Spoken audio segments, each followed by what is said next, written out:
ছি ছি ছি ছি, মান সম্মান আর থাকলো না। আমার বাবার বাড়িতে সবার সামনে এখন মুখ দেখাবো কিভাবে? আগে আমার শ্বশুরকে নিয়ে কত বড় বড় কথা বলতাম তাদের সামনে, এখন তারা তো আমাকে দু চার কথা শুনিয়ে দেবে, ঠোঁট বেঁকিয়ে বেঁকিয়ে বলবে, হাসির ছলে ঠাট্টা করে কটু কথা শোনাবে। তখন আমি কি করব? তুমি কি তা একবারও ভেবে দেখেছো? চৈতির কথা শুনে অন্তু বলল, আমি বা কি করতে পারি বলো? আমি তো জানি এ নিয়ে লোকজনের দু চার কথা বলবে। এখন বাবা যা বলছে তাতে তো বিয়ে করিয়ে দেওয়া উচিত। তোমার বাবা কি বলছে? বাবা বলছে তুমি তাকে ঠিকমতো সেবা যত্ন করো না, তার কোনো কিছু প্রয়োজন হলে তুমি এগিয়ে দাও না, তোমাকে কোনো কথা বললে তুমি শুনেও না শোনার ভান করো। ও তাই? আমার উপরে দোষ চাপিয়ে দিয়ে এখন বিয়ে করার ফোন দিয়ে আসছে, তাই তো? তা বিয়ে করিয়ে দাও, তখন দেখবো তোমার ছোট মা তোমার বাবার কিরকম সেবা যত্ন করে। সেটা তার ব্যাপার, সেবা করুক আর না করুক সেটা তো আমার দেখার বিষয় নয়। বিয়ে করতে চাচ্ছে, আমি না করতে পারিনি। খুব ভালো করেছো, নতুন মা আসবে, বংশধর বাড়বে, সম্পত্তির উপর ভাগিদারও কিন্তু বাড়বে, সেটাও কিন্তু মনে রেখো। চৈতির মুখে এমন কথা শুনে অন্তু কিছুটা টেনশনে পড়ল। এমন সময় দরজার সামনে দাঁড়িয়ে অন্তু অন্তু বলে ডাক দিল। চৈতি বলল, যাও, বাবার বিয়েটা তাড়াতাড়ি করিয়ে দেওয়ার চেষ্টা করো, তবে একটা কথা মনে রেখো, খাল কেটে কিন্তু কুমির তুমি নিজেই নিয়ে আসছো। অন্তু আর কোনো কথা না বলে বেডরুম থেকে বের হয়ে গেল। দরজার সামনে দাঁড়িয়ে জব্বার উদ্দিন মনে মনে মুচকি মুচকি হাসছে, কারণ এতদিন পর বিয়ে করার সুযোগ এসেছে। সেই খুশিতে আনন্দ, এই হাসি। রুম থেকে বের হয়ে অন্তু বাবার পাশে দাঁড়িয়ে বলল, কি হয়েছে বাবা, ডাকছো কেন? কিছুটা লজ্জা লজ্জা চেহারায় জব্বার উদ্দিন বলল, ঘটক সাহেব এসেছে, ড্রয়িং রুমে বসে আছে, তুমি গিয়ে একটু কথা বলো।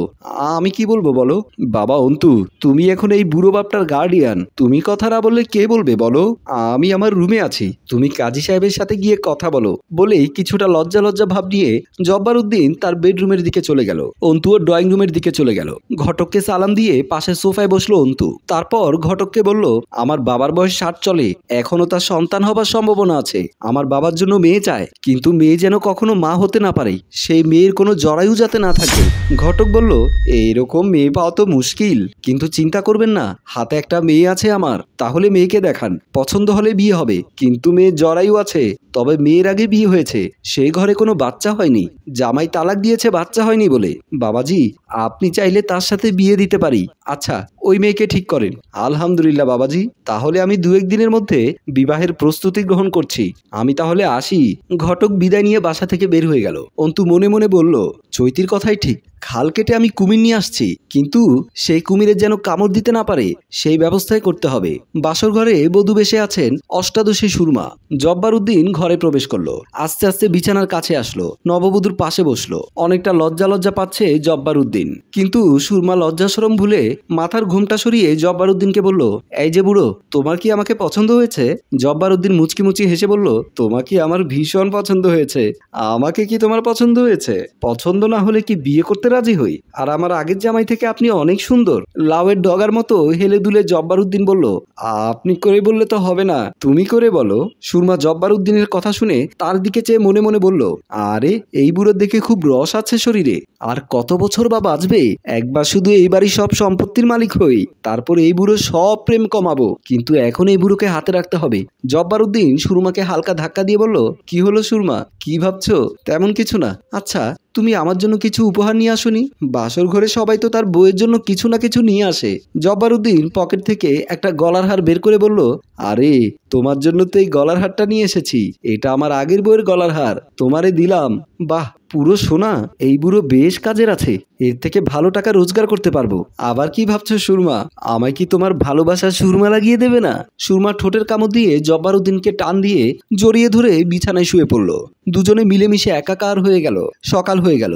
জব্বার উদ্দিনের পুরনো অভ্যেস সকাল সকাল এক কাপ গরম গরম চা পান করা। জব্বার উদ্দিন খাবার টেবিলের সামনে এসে, বৌমা এক কাপ চা দাও তো। দেখেন বাবা, আমি আর আপনাকে আর চা দিতে পারবো না, আপনি তো বিয়ে করেছেন, নতুন বউকে বলেন চা বানাতে। বলেই চৈতি তার বেডরুমের দিকে চলে গেল।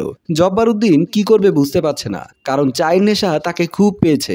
বেডরুমের দিকে চলে গেল। বিছানার কাছে এসে সুরমা সুরমা বলে ডাক দিল, কিন্তু সুরমার ঘুম ভাঙছে না।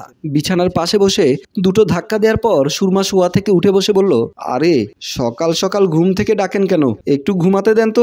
বলেই আবারও শুয়ে পড়ল। আরে ঘুম থেকে উঠে পড়ো, ফ্রেশ হও, আর একটু চা করে নিয়ে আসো, নাস্তা বানাও। কি বললে? নতুন বউ হয়ে নাস্তা রেডি করবো? যান, বাইরে হোটেল থেকে খেয়ে আসো, আর আমার জন্য নাস্তা নিয়ে নিয়ে আসবে। জব্বারউদ্দিন সুরমার কথা শুনে যেন আকাশ থেকে পড়লো, ভ্যাবাচাকা খেয়ে গেল। কি বলবে বুঝতে পারছে না। আস্তে করে বিছানা থেকে উঠে রুম থেকে বের হয়ে গেল। ঘন্টাখানেক পর সুরমা রুম থেকে বের হয়ে চিৎকার করে বলতে লাগলো, এই বাড়ি কি মরা বাড়ি? এই বাড়িতে কি কোনো মানুষ নেই? আমি এ বাড়ির নতুন বউ, কেউ কি আমাকে নাস্তা পানি দেবে না নাকি? এদের কোনো ভদ্রতা জ্ঞান নেই। সুরমার এমন কথা শুনে চৈতি রুম থেকে বের হয়ে এসে সুরমার পাশে দাঁড়িয়ে বলল, কি হয়েছে? আপনি সকালবেলা চেঁচামেচি করছেন কেন? আমি চেঁচামেচি করছি? এই মেয়ে, তুমি কোন বাড়ির মেয়ে? তোমার বাবা মা তোমাকে ন্যূনতম ভদ্রতা শেখায়নি? মুরব্বীদের সাথে কিভাবে কথা বলতে হয় তা কি তুমি জানো না? আমি তোমার শাশুড়ি। সকালবেলা আবার নাস্তা কোথায়? তাড়াতাড়ি নাস্তা নিয়ে আসো। চৈতির হাঁটুর বয়সী মেয়ের মুখে এমন কথা শুনে চৈতি যেন আকাশ থেকে পড়ল। কি বলবে কিছুই বুঝতে পারছে না। রাগে দাঁতে দাঁত চেপে বলল, নিজের নাস্তা নিজে বানিয়ে খাবেন। এই বাড়িতে আপনার জন্য 10-12টা দাসীবান্দি নেই? কি বললি তুই? আমার নাস্তা আমি বানিয়ে খাবো? এই বাড়ি আমার স্বামীর বাড়ি। আমার স্বামীর বাড়িতে থাকতে হলে তোকেই আমাকে নাস্তা বানিয়ে খাওয়াতে হবে, আমার সেবা যত্ন করতে হবে। চৈতি বুঝতে পারলো এই মেয়ের চরম বেয়াদব। এই সাথে তর্ক করে নিজেকে ওর পর্যায়ে নামাতে চায় না, এই ভেবে নিজের রুমের দিকে চলে গেল। সুরমা কিছু সময় বকবক করে ওয়াশরুমের দিকে চলে গেল। চৈতি রুমের ভেতরে ঢুকে বিছানার পাশ থেকে কাপড়ের ব্যাগটা হাতে নিয়ে বিছানার উপরে রেখে কাপড় চোপড় ব্যাগের ভেতরে ঢুকাতে লাগলো। অন্তু রুমের ভেতরে ঢুকে এমন দৃশ্য দেখে দৌড়ে বিছানার কাছে এসে বলল, কি হয়েছে চৈতি? তুমি ব্যাগ গোছাচ্ছ কেন? আর সম্ভব নয়, এই বাড়িতে থাকা এক মুহূর্ত আর সম্ভব নয়। কেন, কি হয়েছে? তোমার নতুন আম্মা সকালবেলা রুম থেকে বের হয়ে চেঁচামেচি শুরু করেছে। তাকে কেন নাস্তা বানিয়ে দেয়নি? আমি বললাম, আপনি চেঁচামেচি করছেন কেন? তখনই অকথ্য ভাষায় আমাকে গালাগাল শুরু করলো। শুধু আমাকে নয়, আমার মা বাবা তুলে গালাগাল করেছে। অন্তু, এরপরও তুমি কি বলবে? এ বাসায় আমি থাকবো? কখনো কোনো দিনও না। গুড বাই, তুমি ভালো থেকো। বলেই চৈতি রুম থেকে বের হয়ে গেল। পেছন থেকে অন্তু কয়েকবার ডাক দিল, কিন্তু চৈতি শুনেও না শোনার ভান করে চলে গেল। মেইন দরজার সামনে অন্তু দাঁড়িয়ে আছে। এমন সময় জব্বারউদ্দিন বাসার ভেতরে প্রবেশ করলো। অন্তুকে দেখে বলল, কি ব্যাপার, তুই এখানে দাঁড়িয়ে আছিস কেন? অন্তু একটু আগে ঘটে যাওয়া সব ঘটনা তার বাবার কাছে খুলে বলল। জব্বারউদ্দিন বুঝতে পারলো সে নতুন বউ বিয়ে করে চরম ভুল করেছে। সে অন্তুকে বলল, বৌমাকে নিয়ে আসতে, আমি তার বাপের বাড়িতে যাব। তার আগে চল ওই বেয়াদব মেয়েটাকে শিক্ষা দিয়ে আসি। বলেই বাপ ছেলে বেডরুমের দিকে পা বাড়ালো। বাপ ছেলে রুমের ভেতরে প্রবেশ করলো। জব্বারউদ্দিন উত্তেজিত হয়ে বিছানার কাছে এসে সুরমার চুলের মুঠি ধরে নিচে নামিয়ে বলল, তোর এত বড় সাহস? তুই প্রথম দিনে আমার বৌমার সাথে যাতা ব্যবহার করেছিস। তোর কারণে আমার ছেলের বউ বাড়ি থেকে চলে গেছে। আজ থেকে সকালবেলা তুই আমাদের নাস্তা বানিয়ে খাওয়াবি, ভাত রান্না করবি, সব কিছু তোকেই করতে হবে। জব্বারউদ্দিনকে ধাক্কা দিয়ে চুলের মুঠি ছাড়িয়ে নিয়ে, আমি এই রাজ্যের রানী হতে এসেছি, গোলাম হতে নয়। আমি শাসন করব, আর তোমরা আমার হুকুম মেনে চলবে। কি বললি? তোর এত বড় সাহস? বলে গায়ে হাত তুলতে যাবে। এমন সময় সুরমা নিজেই দেয়ালে নিজের কপালাঘাত করলো। বাপ ছেলে চমকে গিয়ে অবাক হয়ে সুরমার দিকে তাকিয়ে আছে। কিন্তু অবাক করা বিষয় হলো, সুরমা হা হা করে হাসতে লাগলো। তোরা বাপ ছেলে আমাকে মেরে রক্তাক্ত করেছিস। আমি এক্ষুনি থানায় যাব, তোদের দুজনের নামে মামলা করব, যৌতুকের মামলা, নারী নির্যাতনের মামলা। বলেই আবারও হা হা করে হাসতে লাগলো। সুরমার মুখে এমন কথা শুনে বাপ ছেলে দুজনেরই কলিজা শুকিয়ে কাঠ হয়ে গেল। জব্বারউদ্দিন বলল, তুমি এসব কি বলছো? বানিয়ে বানিয়ে মিথ্যে কথা কেন বলছো? পুলিশ তোর কথা শুনবে না, আমার মিথ্যে কথাটাই বিশ্বাস করবে, কারণ আমার মাথা ফেটে গেছে, রক্ত পড়ছে। জব্বারউদ্দিন, এখন কি করবি তোরা? অন্তু ভয়ে কাঁপা কাঁপা কণ্ঠে বলল, আমরা তোমার সাথে কোনো খারাপ আচরণ করিনি। আমাদের সাথে এ কেমন নাটক করছো? কেন করছো? কেন করছে বুঝতে পারছিস না? তোর বুড়ো বাবা আমার মতো একটা কচি মেয়েকে বিয়ে করেছে, আর আমি বিয়েতে রাজি হয়েছি শুধু একটা কারণে, তোর বাবার এই বিশাল বাড়ি, ব্যাংকে অনেক টাকা, সেই টাকাও বাড়ির লোভে।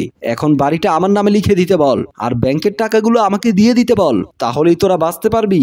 বলেই আবারও হা হা করে হাসতে লাগলো। প্রিয় ভিউয়ার্স, চৈতি কিন্তু অন্তুকে প্রথমেই বলেছিল, তুমি কিন্তু খাল কেটে কুমির আনছো। আপনাদের কি মনে হয়, সত্যি কি অন্তু তার বাবার জন্য খাল কেটে কুমির এনেছে? এখন এই কুমিরের হাত থেকে কিভাবে বাঁচবে? আপনাদের জানা থাকলে কমেন্টস করে জানিয়ে দিন। গল্পটি ভালো লাগলে লাইক, কমেন্ট ও শেয়ার করুন। গল্পটি রচনায় ফেরদৌস অপু, প্রযোজনায় আব্দুল মজিদ, পরিচালনায় রিজাউল কবির চৌধুরী।